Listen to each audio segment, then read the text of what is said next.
to the Kill Count, where we tally up the victims in all our favorite horror movies. I'm James A. Janice, and today we're looking at Friday the 13th Part 3, released in 3D in 1982. Since Friday Part 2 was a box office success, Paramount decided to keep the series going. And yeah, this is the one where Jason gets his hockey mask. It is also the only Friday where none of the characters ever say his name. Nobody ever says Jason in this one. I didn't even know that until a few days ago. The original idea for Part 3 involved Part 2's final girl, Ginny Field. She would be in a sanitarium dealing with her trauma when Jason would show up and start killing people there. At the behest of her agent, however, Amy Steele declined to return for another film, something she later said she regretted. With that novel idea in the waste bin, it was back to the same old shit, killing a bunch of attractive teens around Crystal Lake. As a hook to bring people in to watch the same goddamn movie again, Friday the 13th Part 3 was filmed in 3D. 3D films had a golden era from 1952 to 54, but in the early 80s, new technologies were developed to bring the style back better than ever. Friday 3 was at the vanguard of this tech, using a lot of new camera systems and emulsion techniques I'm simply not knowledgeable enough to speak about. All I know is that the 3D dominated the film's production at the expense of pretty much everything else, especially the performances. You weren't really worried so much about your acting skills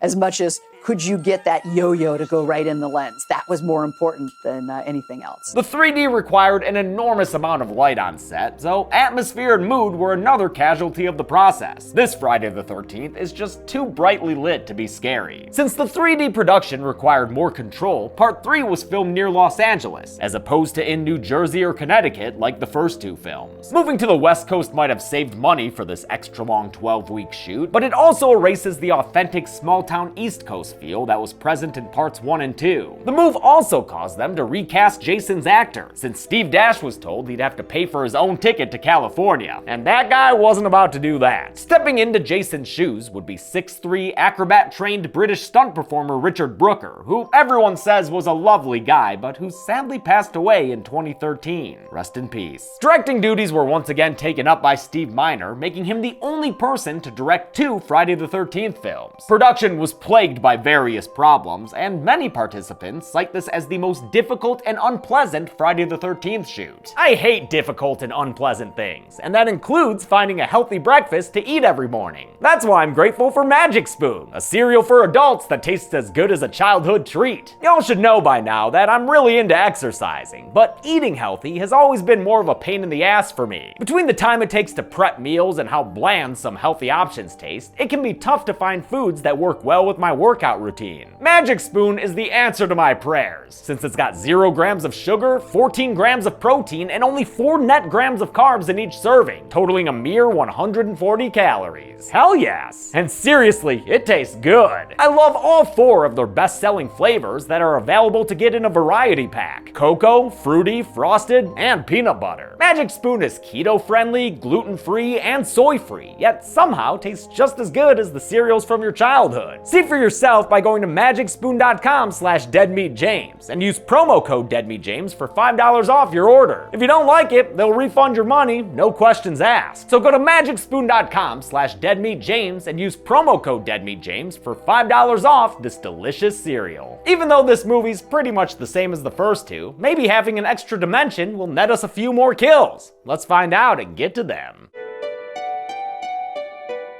The movie begins with, oh good, a recap. I mean, this one did come out a whole 16 months after Part 2. Better remind everyone of Ginny's mommy imitation that helped her escape the wrath of Baghead Jason. I think this recap implies that the scene with Muffin and Hillbilly Jim Jason was a dream, since it's never shown, and since our first new footage, a full 5 minutes into the movie, is of Jason stirring to life after Paul and Ginny hobble off. He scoots his little behind across the floor as Mrs. Voorhees' head offers us some title card. Whoa! This whoa-tastic credit sequence is the only unique one of the first 7 films, with its 3-dimensional text and its memorable disco version of the Friday the 13th score. This zippy-zappy tune, composed by Michael Zager, is so beloved by fans it's been performed live by cover bands. Disco, baby! Whereas part 2 began with the killing of a known character, part 3 begins the franchise's tradition of introducing completely random people just to up the body count. I don't mind, keeps me in business. Our debut extraneous meatbags are a married Crystal Lake couple who argues a lot. There's the somewhat bumbling Harold, who eats everything he can get his hands on, including fish food, and his yelly wife Edna, who's got curlers on her head. Edna, shame on you! Edna watches director Steve Miner cameo as a newscaster and report on the events of part 2, which happened the night before. So Friday 3 actually takes place on Saturday the 14th. The broadcast mentions 8 deaths, which jives with my count, confirming my suspicions that Paul Holt survived. Paul Holt! Harold and Edna, on the other hand, won't be so lucky, and their deaths ain't coming via snakes on strings or rats on planks. Whoa. Now, their deaths are coming via Jason Voorhees, who's very careful not to show his face to the camera. He'd rather stay hidden before sticking a cleaver into Harold's chest. Yeah, you grimace in silence, Harold, and take a seat in that doorway too.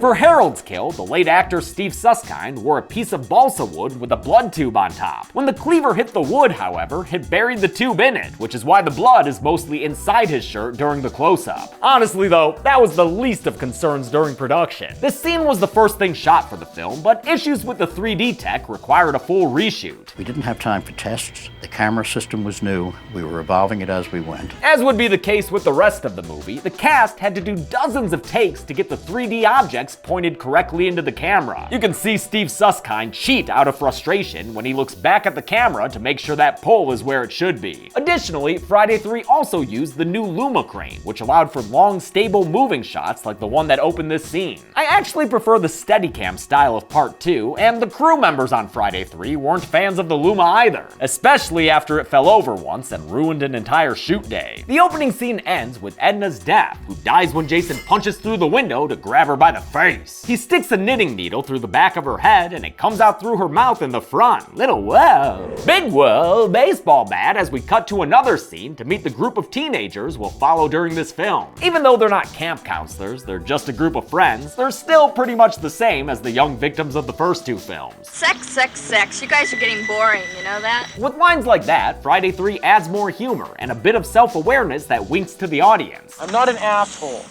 I'm an actor.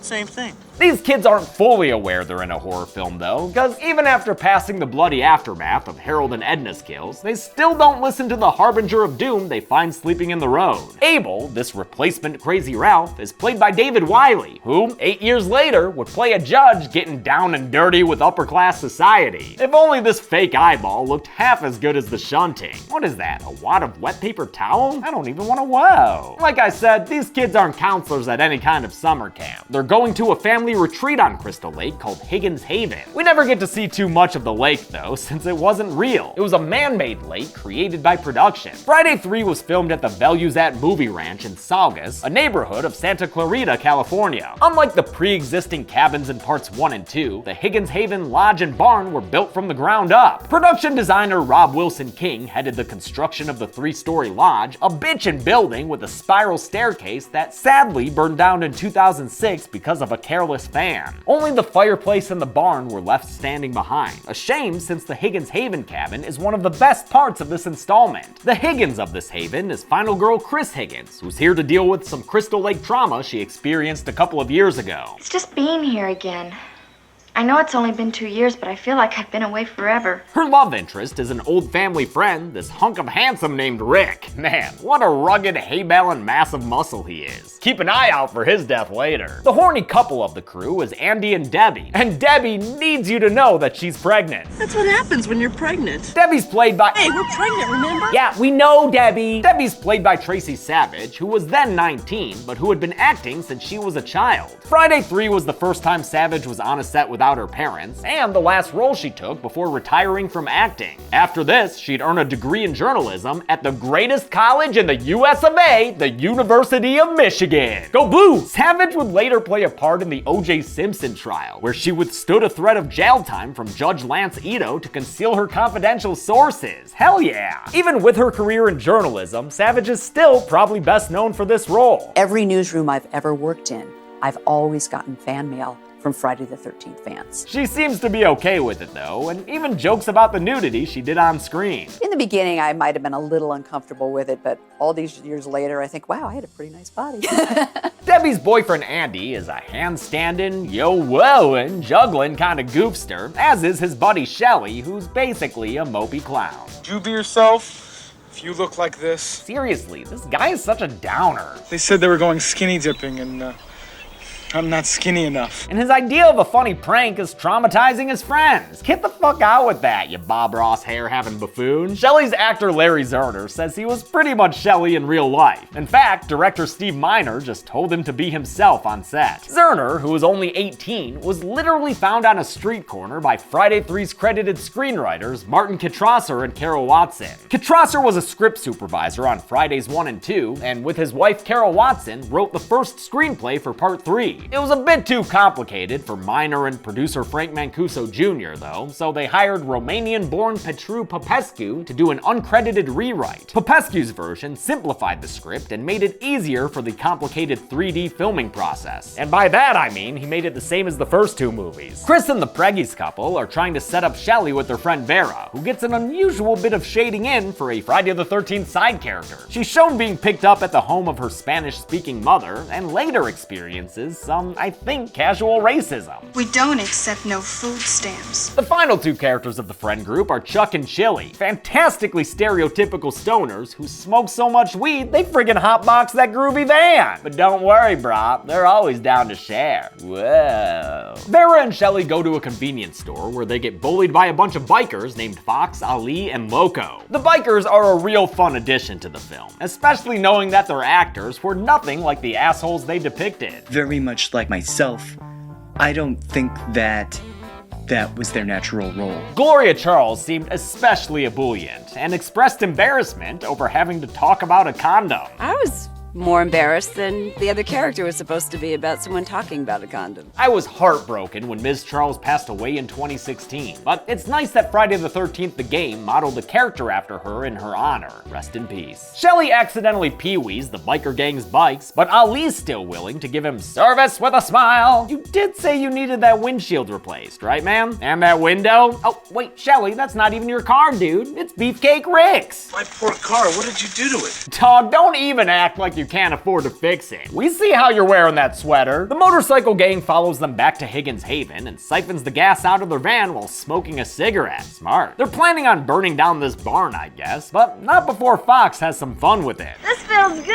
A lot of fun with it. Fox disappears, and when Loco finds her, she's dead, pinned to a rafter by a pitchfork through her neck. I love how the camera shows that her feet are above the ground. This was done with a wire support system around Gloria Charles's back that was attached to the barn's rafter. Loco then meets his end when Jason stabs him through the gut with another pitchfork. This kill was done in a similar way to Fox's, with a plate on actor Kevin O'Brien's back that had pitchfork prongs attached. I love how O'Brien times that cigarette drop as he dies. Ali comes into the barn last and gets a face full of Loco. 3 more and he'll be drunk as hell. Jason drops in to greet Ali to Higgins Haven and gives him a welcome package of punches. Chris has a scene of character development that's so long it earns itself a doodly-doo, doodly-doo, doodly-doo. This flashback story is not only unusually detailed for our final girl, but also a bit incongruous with Jason as we'll come to know him. Chris says a couple of years ago, after a fight with her parents, she ran out into the woods and was attacked by a quote hideous man,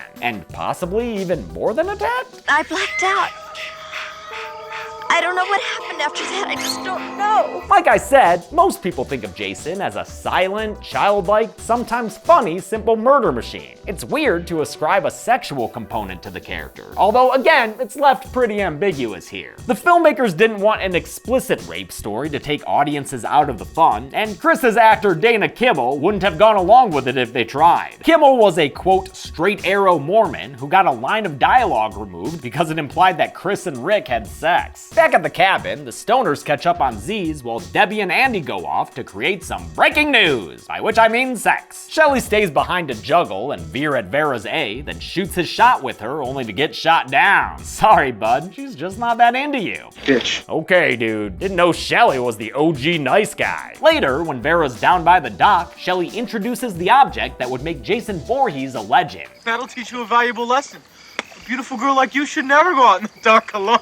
Man, and this fucking guy is responsible for that hockey mask? What a dumb origin for something so cool. Behind the scenes, the hockey mask's origin is a pretty muddled issue. Many people take credit for the idea, not surprising since it became so iconic. I think it was Frank about the mask. I'm sure it was Steven. And I must admit, in modesty, that I put the hockey mask on Jason. Best I can tell from my research, it went down like this. Everyone wanted a new mask for Jason, so they tested out a bunch of different looks. A few guys on the crew were hockey fans, including 3D supervisor Martin J. Sadoff. After someone's suggestion, possibly minor, possibly Mancuso, makeup artist Marty Becker altered and made a mold from one of Sadoff's hockey masks, a 1950s Detroit Red Wings goalie mask. I love that the Wings play into this story. D-Town! Then production designer Rob King made various versions out of clear plastic. It was painted from behind, so the paint wouldn't flake or peel off while shooting. Basically, a bunch of people contributed to the mask, and no one person should be able to take credit, as much as they may want to now. Nobody knew it was going to become an icon. Shelley takes that hockey mask with him into the barn, but the next time we see it, it's not Shelley who's wearing it. Jason Voorhees, as we know and love him, has finally arrived, and he immediately earns a kill with a 3D harpoon into Vera's eye. It's a memorable kill with decent prosthetic work, though they did have to cut away as soon as actor Catherine Parks hit the water, because the makeup dissolved quickly after it got wet. Of course, the true highlight of this kill is Jason's lackadaisical walk. Have you ever seen a serial killer look more indifferent than this? Dude just looks worn down by life. Debbie and Andy figure out the practicalities of hammock sex, then provide the old slasher staples of nudity and handstands. Good God, these handstands are gratuitous. In fact, Andy handstands his ass right into getting killed, after Jason drops his act as a lamp and brings his machete down to cut Andy in half. The results of this gnarly kill are shown in detail later on when Debbie sees Andy's bifurcated body in the rafters. Friday 3's makeup effects were done by Doug White, who had just worked on another 3D horror film called Parasite. For Andy's kill, White made a body cast of actor Jeffrey Rogers, and the kill was filmed from below with the camera placed beneath a plexiglass floor. Andy's blood ruins Debbie's independent reading time with a Fangoria that features articles on Tom Savini and Godzilla, who at that time was only 25 years old. Godzilla is now about 67 years old. Debbie is killed when Jason grabs her from below and sticks a knife through her neck, a deliberate nod towards the just referenced Savini and his infamous Kevin Bacon kill from the original. Similar to that kill, and Jeff and Sandra's from part 2, Tracy Savage had to kneel beneath the hammock and a fake body. Because the set was so hot with extra lights required for the 3D filming, the latex net they used began to melt, which is why it makes a sort of tent as the knife comes through it from below. The stoners are all that's left of the Expendables, so let's grab some popcorn for a couple more deaths. Whoa! Chuck doesn't get killed when he's taking a dookie and smoking a doobie. Heavy shit. But he does die later when he goes to fix the generator, a classic objective in horror video games. Before his death though, Chili answers the door to find Shelley with his throat slit. She thinks it's another joke, but it's not. I never understood this kill. Did Jason slit Shelley's throat all the way back when he took the hockey mask? That was so long ago. How'd this asshole survive from then until now? Chuck turns on the lights in the shed before he's attacked by Jason, who kills him by throwing him into the electrical stuff. We'll see that move a lot throughout the series. With the lights flickering and the realization that Shelley ain't gonna say psych, Chili flips the fuck out and gives us some grade A B-movie acting.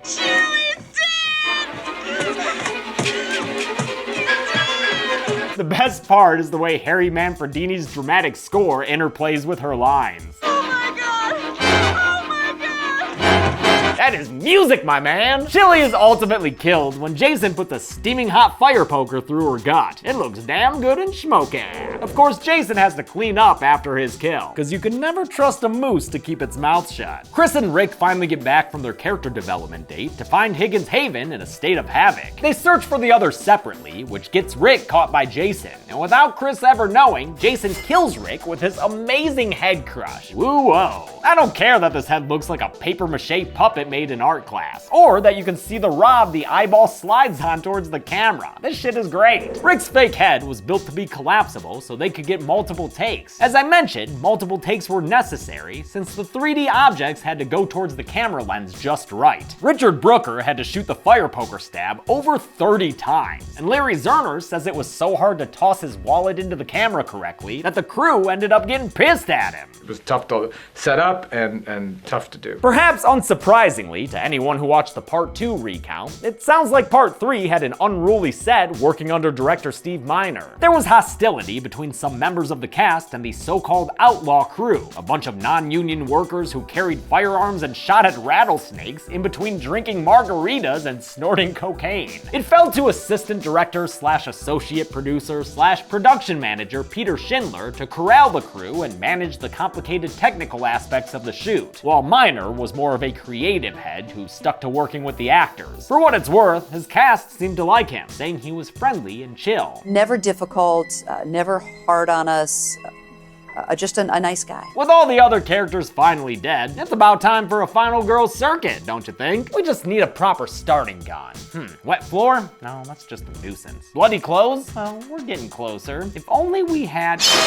Perfect! The body of a dude Chris has never met before. And we're off! Jason spices things up by chucking Rick's body through the window, which, gotta say, we already saw in the original when Tom Savini went through glass and turned into Brenda. When Jason appears at the window, it really sets things off. And though Chris doesn't use a chainsaw like Ginny did, she does dump a bunch of books on the J-Man. Get schooled, motherfucker! Later, after finding Debbie's body, Chris gets more dangerous, taking the knife she finds in her friend and using it to stab Jason in his hand. Fucking ouch. She successively swipes until she successfully knifes his knee, putting an end to his adventuring days. Then she keeps the hits coming by taking a log to Jason's dome, spilling his big ass through the porch banister, and allowing her to escape to the van. The wagon stalls out on a baby bridge, and Jason almost gets Chris again, but she traps him in the window until he makes good use of that face mask. Eventually, she winds up in the barn, which Jason tears all the fuck apart trying to find her. Damn, Jason, you mad, bro? Well, just look up, man. You might get a face full of whoa. Chris takes a shovel and knocks Jason silly with it, and frickin' hangs him from his neck out the barn window. Damn, that's cold-blooded, girl. We get a great moment when Chris opens the doors to reveal that Jason's hanging there, and when he shows he's still alive and has plenty of upper body strength. Jason removes his mask to get the rope from around his neck, showing Chris that he's the same man who attacked her in the woods 2 years ago. Before he can move in to finish the job, the still alive Ali wakes up from his hours-long hay nap. He quickly gets his hand cut off and beaten senseless. This time, instead of with a fist, Jason uses a machete. That's finally enough to kill Ali. Fabulous he. Chris takes the opportunity to give Jason an axe mark in his mask that would remain for the rest of the character's existence. The strike is enough to take the J-Man down, and Chris gives his head a little toe tap just to be certain. With that over, Chris decides to pull an Alice Hardy and takes a canoe out to the middle of the lake, or in this case, swamp. God, that man-made lake looks bad. It's clearly not the same Crystal Lake as the first two films. Now, originally, Friday Part 3 was going to be the last one, even though, you know, come on. The ending as originally written saw Chris decapitating Jason, but Paramount was like, yeah, maybe hold that thought, and requested an ending that was less definitive. The first ending they filmed, and the ending in the movie's novelization, featured Jason decapitating Chris in a dream. But the filmmakers didn't like the way Jason's face looked in it, since it used an old head mold made by Stan Winston. They decided to film a third ending, the one we've all seen, which uses the very creepy Jason face made by Doug White, the same one seen when Jason got himself out of the noose. This face was made of 11 different appliances that took 6 hours to apply to Richard Brooker's head. Worth it for how unsettling it is to see Jason hauling ass towards the lake like this. Though I'm not a big fan of the ultimate ending they settled on, after Chris realizes she was just having a hallucination. What follows is a direct ripoff of the ending from Part 1.